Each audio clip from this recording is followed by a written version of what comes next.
One use for homemade compost is simply for replenishing old potting soil. It's a wonderful material for doing that, so let's do that. We're going to take some old potting soil that I've collected over the last few months when old potted plants die or I just want to switch them out. I put the potting soil in here. I'm just going to scoop some of this potting soil, used potting soil, into this compost and mix it in.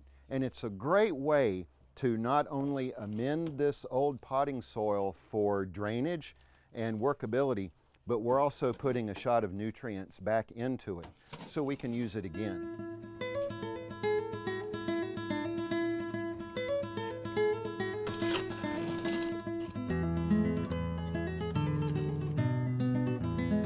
This old potting soil that's been reinvigorated with compost is just perfect for transplanting seedlings like this Texas Star hibiscus. It's ready to go up to a larger pot from the 4-inch pot it was in.